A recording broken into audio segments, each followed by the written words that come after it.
Duginism and Ignorance by Olavo de Carvalho, published in Diário do Comércio, April 27, 2014. Let me address the readers of this paper, primarily entrepreneurs, people with significant responsibilities in the economic and social sectors.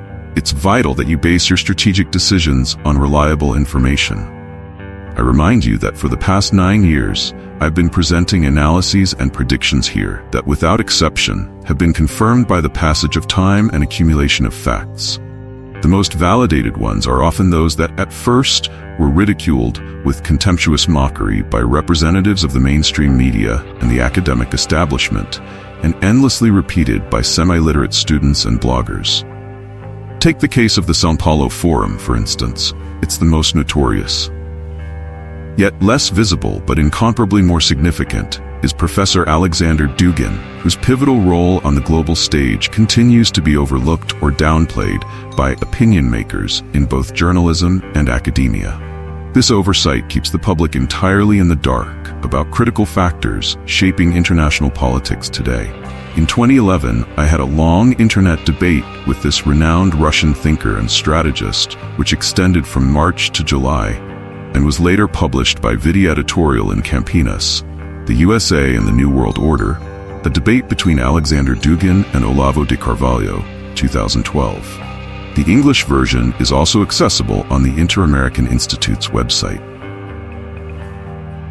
I agreed to the debate because I'd been following Professor Dugin's intellectual development since at least 2003, and I was the first to mention his name in Brazilian media, at a time when even in the United States, he was practically unknown.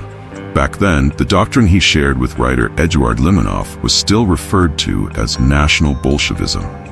After splitting with Limonov a few years later, Dugin renamed his system Eurasianism. The reasons for the split caught my attention.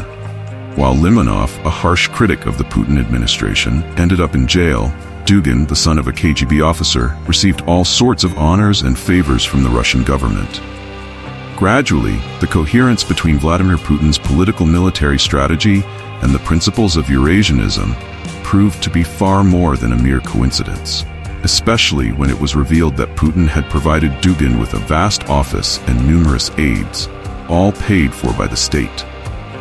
By the time of our debate, it was already evident that Eurasianism was literally the Russian government's strategy, and that without a deep understanding of Dugin's thought, comprehending Putin's actions was as impossible as trying to understand U.S. foreign policy from Eisenhower to Gerald Ford without grasping Henry Kissinger's ideas.